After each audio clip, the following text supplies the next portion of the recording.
నమస్కారం, మీరు చూస్తుంది సుమన్ టీవీ. నేను మీ కీర్తి. నాతో పాటు ప్రముఖ ఆస్ట్రాలజర్ బ్రహ్మశ్రీ నందిబట్ల శ్రీహరి శర్మ గురువు గారు ఉన్నారు. నమస్తే గురుగారు. వాగర్థ వివ సంపృక్తౌ వాగర్థ ప్రతిపత్తయే జగతః పితరౌ వందే పార్వతీ పరమేశ్వరౌ. సదాశివ సమారంభాం శంకరాచార్య మధ్యమాం అస్మదాచార్య పర్యంతం వందే గురు పరంపరాం. ఆదిత్యాయ చ సోమాయ మంగళాయ బుధాయ చ గురు శుక్ర శనిభ్యశ్చ రాహవే కేతవే నమః. శృంగేరి జగద్గురు పీఠాధిపతులకి, కంచి పీఠాధిపతులకి నమస్కారములు తెలియజేసుకుంటూ కార్యక్రమాన్ని ప్రారంభిద్దాం.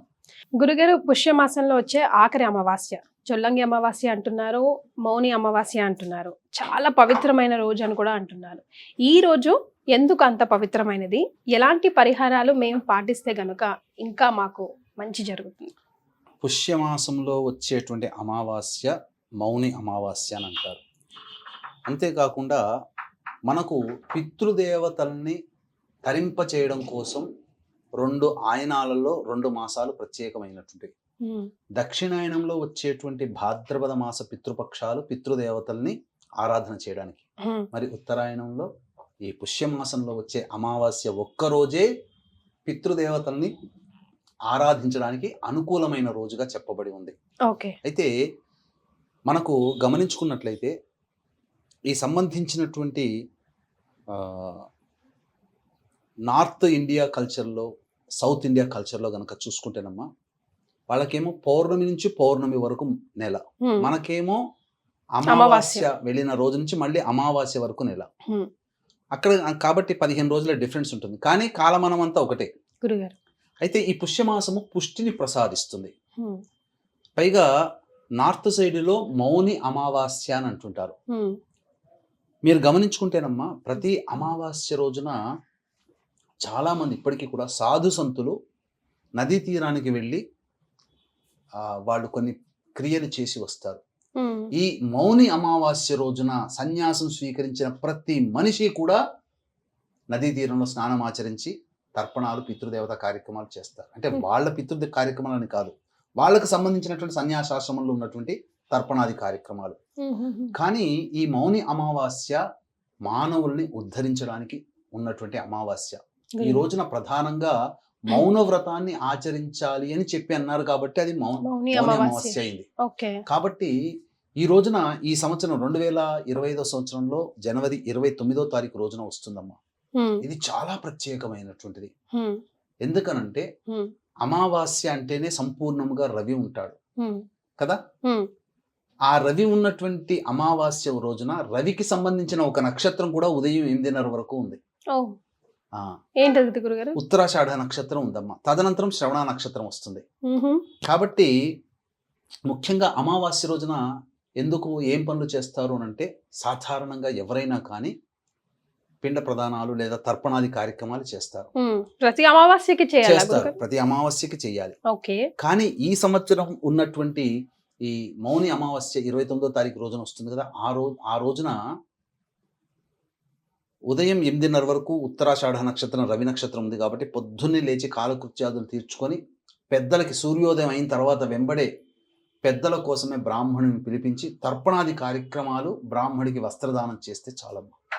లేదు, చాలా మంది బ్రాహ్మడు అవైలబుల్లో ఉన్నటువంటి కుగ్రామంలో ఉంటారు. అటువంటి వాళ్ళు ఏం చేయాలనంటే, ముందుగా గణపతికి నమస్కారం చేసుకొని, మా పితృదేవతల కోసం నేను ఈ యొక్క తర్పణాది కార్యక్రమాలు చేస్తున్నానని చెప్పి సంకల్పం చేసుకొని దక్షిణం వైపు ఫేస్ పెట్టి ఒక గ్లాసు, స్పూను, ఒక బౌల్, కటోరి గిన్నె పెట్టుకొని ఆ గ్లాసులో నీళ్లు పోసి, మంచినీళ్ళు పోసి అందులో నల్ల నువ్వులు వేసిన తర్వాత అప్పుడు పితృదేవతల్ని స్మరించుకొని అంటే భర్త వైపు 3 తరాలు, భార్య వైపు 3 తరాలు ఉన్నటువంటి చనిపోయిన వాళ్ళ పేర్లు, గోత్రం చెప్పి ఆ పేరు తర్వాత ఆ నీళ్లు, ఆ స్పూన్లో నీళ్లు తీసుకొని నువ్వులతో ఉన్నటువంటి నీటిని అరచేతిలో వేసుకొని గోత్రము, పేరు చెప్పి వాళ్ళకి తర్పణం వదులుతానని భావన చేసుకొని ఆ నీటిని ఈ బొటన వేలి గుండా నీరుని ఆ కటోరి గిన్నెలో వదలాలి.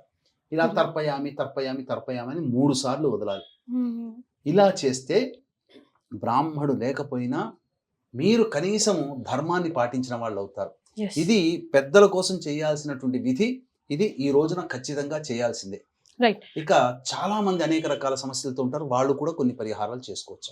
గురుగారు, మరి నేను విన్నది ఏంటంటే, చొల్లంగి అనే ఊరులో 7 పాయల నదులు కలుస్తాయి, అందులో స్నానం ఆచరించాలి ఈ రోజు తప్పనిసరిగా, చాలా మంచి జరుగుతుంది. అని అంటున్నారు కదా. అవునమ్మా.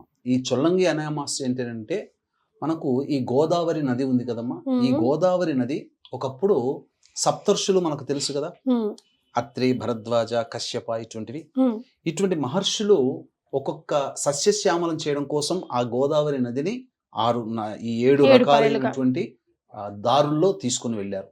అందులో ఈ కశ్యప మహర్షికి సంబంధించినటువంటి పాయగా వెళ్ళినటువంటిదే చొల్లంగి అనే గ్రామంలో అక్కడ సముద్రంలో కలుస్తుంది. అక్కడ ఈనాటికి కూడా ఆ చొల్లంగి అనేటువంటి గ్రామంలో, అంటే మనకు యానాంకి పరిసరానికి చాలా దగ్గరగా ఉంటుంది అది. ఆ గ్రామంలో అక్కడ ఉత్సవాలు జరుపుతారు, అక్కడ పితృ కార్యక్రమాలు చేస్తారు. ఆ విధంగా చొల్లంగి అనే గ్రామం దగ్గరగా వెళ్ళి నదిలో కలుస్తుంది కాబట్టి దానికి, ఎందుకంటే ఈ భూమి అంతా కశ్యప ప్రజాపతికి సంబంధించింది కదా, పరశురాముడు దానం చేస్తాడు కదా కశ్యపుడికి. ఆ విధంగా అక్కడి నుంచి సముద్రంలో కలుస్తుంది కాబట్టి ఆ ప్రాంతమే ఆఖరిది కాబట్టి ఆ డెస్టినేషన్కి, కాబట్టి అక్కడ ఈ తర్పణాది కార్యక్రమాలు, జాతరలు కూడా చేస్తారు ఈ రోజున అక్కడ. అక్కడ జాతరలు కూడా చేస్తారు, చాలా విశేషంగా ఉంది. కాలక్రమేణా అది కనుమరుగైపోయింది. చొల్లంగి అనే ఊరు దగ్గర ఎక్కువగా ఏర్పాటు చేసుకునే కార్యక్రమం కాబట్టి మన ఆంధ్ర దక్షిణ అనగా తెలంగాణ ఆంధ్ర ప్రాంతంలో దీన్ని చొల్లంగి అనే గ్రామం దగ్గర అమావాస్య రోజున చేసుకుంటారు కాబట్టి చొల్లంగి అమావాస్య అని అంటారు. చెప్పగానే చొల్లంగి అనే గ్రామానికి వెళ్ళాలి అనే స్ఫురణ వస్తుంది కాబట్టి, కానీ వాస్తవంగా ఇది మౌని అమావాస్య కాబట్టి చక్కగా జాతకరీత్యా ఉన్నటువంటి అనేక రకాల సమస్యలకి ఈ రోజున ఖచ్చితంగా అమావాస్య రోజున అంటే పితృదేవతలను అంటారు, కానీ ఏ అమావాస్య రోజున కూడా ఆరాధించినటువంటి దైవము ఈ అమావాస్యకి విష్ణుదేవుని లక్ష్మీ సమేతంగా ఆరాధన చేయాలి. ఏకాదశిలోనే విష్ణువుని ఆరాధన చేస్తాం, కానీ ఈ అమావాస్యకి లక్ష్మీ సమేత విష్ణువుని ఆరాధన చేయాలని శాస్త్ర ప్రమాణం. ఏ విధంగా గురుగారు? తప్పకుండా తెలియజేస్తానమ్మా. వీక్షించేటువంటి ప్రేక్షకులు కూడా ఈ మౌని అమావాస్య చాలా అద్భుతమైనటువంటి మహిమాన్వితమైనటువంటి అమావాస్య. ఆ రోజున శ్రవణ నక్షత్రం ఉంది. అంతేకాకుండా మీకు గమనించుకున్నట్లయితే అమావాస్య తిథి రవికి సంబంధించినటువంటిది, చంద్రుడు ఉండడు, కానీ ప్రత్యక్షముగా చంద్రుడి నక్షత్రమైన శ్రవణ నక్షత్రం కూడా ఉన్నటువంటి రోజు.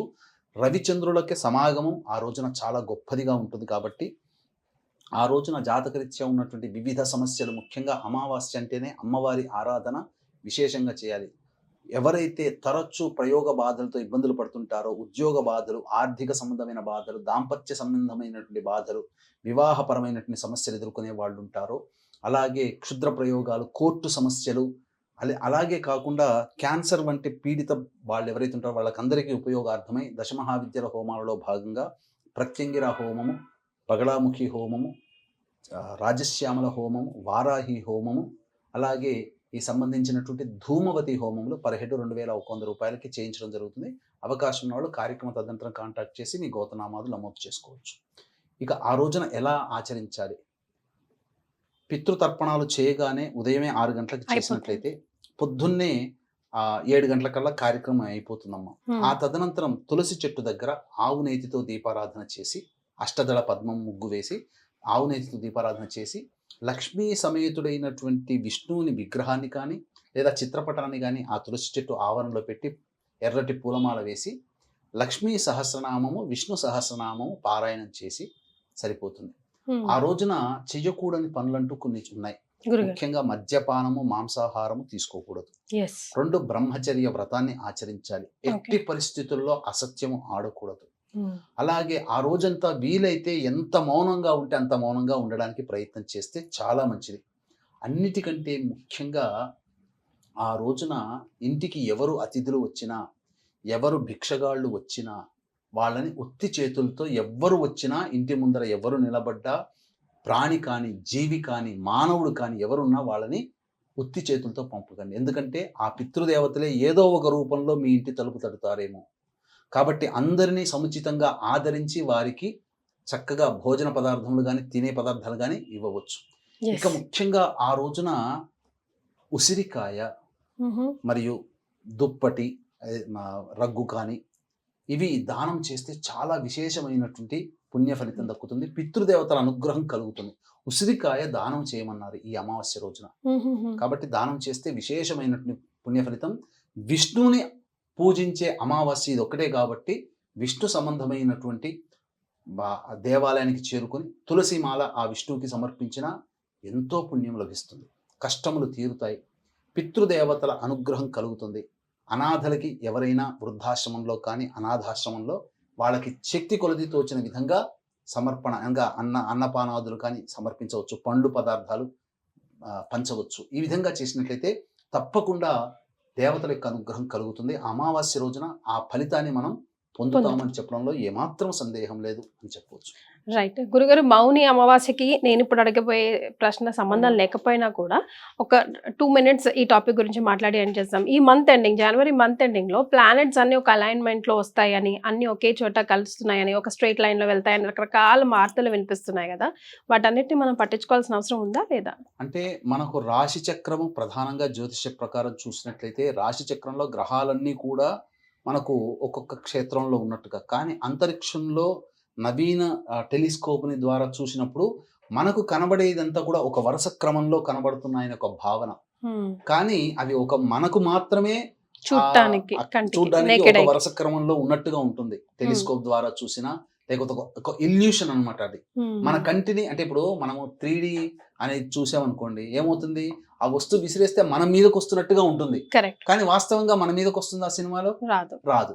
అలాగే మన కంటికి ఒక భ్రమ లాంటిది, అంటే ఒక ఇల్యూషన్ లాగా ఆ 6 ఒకే రకంగా ఉన్నట్టు, కానీ వాస్తవ పరిస్థితిని కనుక మనం చూస్తే 6 వివిధ రాశుల్లో ఉన్నట్టుగా ఉంటాయి. కాబట్టి దీని గురించి ప్రత్యేకంగా చెప్పాల్సినటువంటి అవసరం లేదు.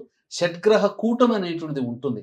గ్రహాలు వరుసగా మనకు కనబడుతున్నాయి టెలిస్కోప్ ద్వారా, కానీ ఒకే రాశిలో షడ్గ్రహ కూటమి ఉండబడేటువంటి సమయం మాత్రం ఈ జనవరి కాకుండా మార్చి 29వ తారీఖు రోజున ఉగాది సందర్భంగా వస్తుంది. తప్పకుండా ఆ షడ్గ్రహ కూటమి ప్రభావం వలన ఎటువంటి ఇబ్బందులు ఎదుర్కొంటాయి, ఏ రాశిలో వాళ్ళకి మంచి, ఏ రాశిలో వారికి ఇబ్బందికర పరిస్థితులు ఉంటాయనేది సవివరంగా చేసుకుందాం. ఆ షడ్గ్రహ కూటమి ఉన్నప్పుడు కొన్ని నియమాలు పాటించాలి, కొన్ని పనులు చేపట్టాలి, ఏ పనులు ఏ రాష్ట్ర వాళ్ళు చేపట్టాలో మనం తప్పకుండా తెలియజేసుకుందాం. చాలా సంతోషం గురుగారు, ధన్యవాదాలు. సర్వం శ్రీ ఉమామహేశ్వర పరబ్రహ్మార్పణమస్తు.